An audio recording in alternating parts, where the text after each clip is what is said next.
I ran. I don't know how. I don't know for how long, but I ran. I ran until my feet couldn't take one more step. And even then, I ran some more.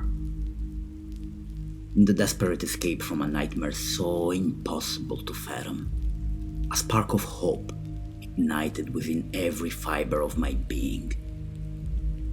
Amidst all the ruins and devastation, among the remnants of death and mass extinction, I found my ship. I didn't ask myself how it survived. I didn't care about the impossibility for such a piece of machinery to be able to fly after so much time and weathering. I wanted to escape so badly that I simply kept running away in the darkness of a sky that seemed to swallow me whole. The last place I visited was Elysium, and that's what I set the autopilot toward.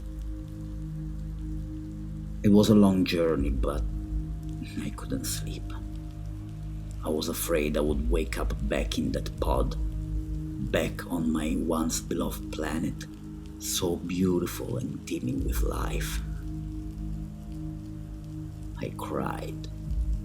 For a very long time I cried my pain out. I cried so much that every muscle in my body was burning in unbearable pain. Eventually I came to the conclusion that it was better to render myself unconscious in cryostasis than to attempt suicide by mental breakdown. The Elysians would be devastated to see me in such a pathetic state of mind, and I had to warn them about the incoming darkness. I had to prevent their demise at any cost. The cryostasis was not as merciless as I was hoping for. Sure, I couldn't cry, but the feeling of doom and anguish persisted. I was simply suspended in the unpleasantness of my own existence.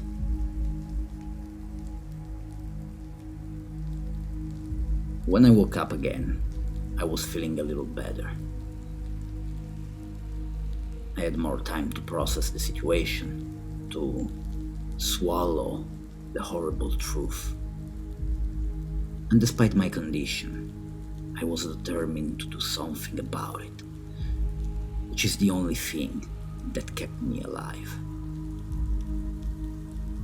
A new sense of purpose filled my veins, lifting the weight on my chest.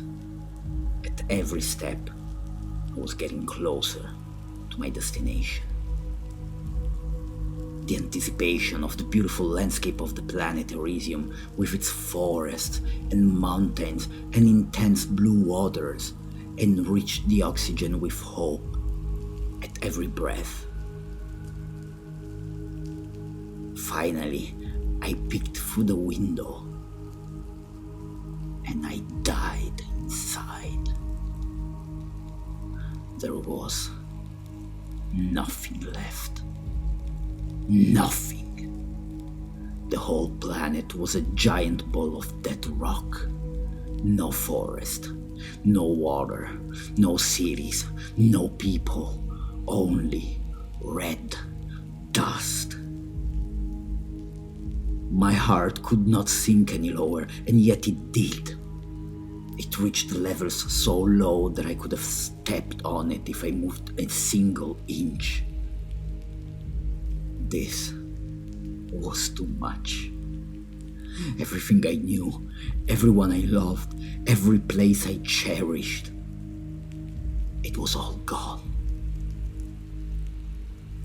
I thought I was spared for some reason, for some greater purpose. I thought I could be a beacon of light in the darkest of nights. I was wrong.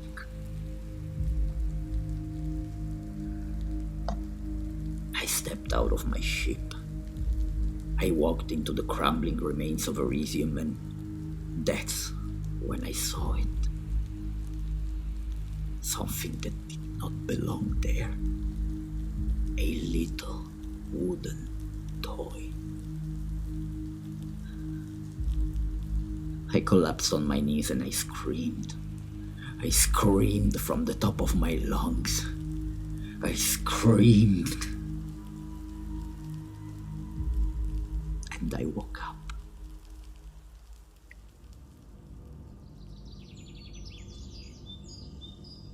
The birds were chirping in the evening warmth of summer. The sheets were soft and comfortable. I was in my own room, in my own house. The noise of a thriving civilization should have been enough to overwhelm me with joy. But I wasn't foolish enough not to notice the darkening of the sky and the little wooden toy still clenched